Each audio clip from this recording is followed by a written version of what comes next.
ایران اسرائیل کی حالیہ جاری جنگ میں جہاں پہ ایران کی بمباری سے اسرائیل کے پلازے تباہ ہو رہے ہیں، وہاں پہ ایک بڑے مضبوط پلازہ میں میرا بھی حصہ تھا، اس کو بھی بڑا شدید نقصان پہنچا ہے۔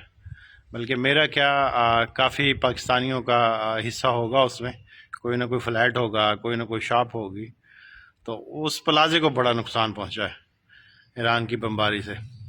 وہ پلازہ کیا تھا کہ ایران اور اسرائیل ایک ہی سکے کے دو پہلو ہیں، دو سائیڈیں ہیں، ایک ہی تھالی کے چٹے بٹے ہیں، ٹھیک ہے۔ تو یہ اپنے مفادات کے لیے اور ان کے لیے بس ڈرامہ کرتے ہیں، اور ہیں ایک ہی چیز، بڑے عرصے سے سنتے آئے، یہاں تک کہ یقین کی حد تک مانتے بھی آئے۔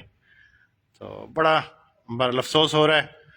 اللہ تعالیٰ ایران کی حفاظت کرے اور ایران کو سرخرو کرے، ایران کو استقامت دے۔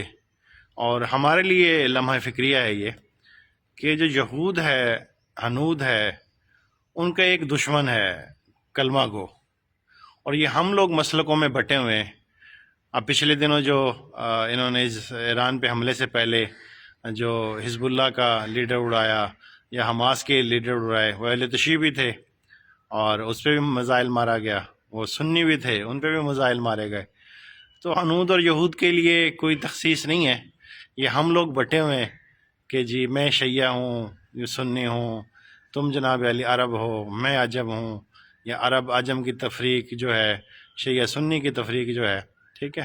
تو یہ ہم نے پیدا کی ہوئی ہے، ہمیں وقت سے پہلے ان چیزوں کو ختم کرنا پڑے گا، نہیں تو ہماری داستان بھی نہیں ہوگی داستانوں میں۔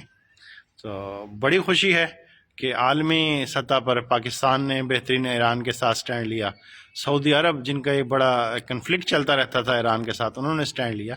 تو یہ جاگنے کا وقت ہے، تو جاگو میرے بھائیوں، مقامی لیول پہ بھی جاگو، عام شہری کے لیول پہ بھی جاگو، اور ملکی اور عالمی سطح پہ بھی جاگو کہ جو دشمن ہے وہ سب کو ایک ہی نظر سے دیکھتا ہے، ٹھیک ہے۔ ہم لوگ آپس میں تقسیم نہ ہوں، ٹھیک ہے۔ اللہ کی رضی کو مضبوطی سے پکڑیں، تو فرقے میں نہ پڑیں، اس میں ہم سب کی بقا بھی ہے اور کامیابی بھی ہے۔ Thank you so much.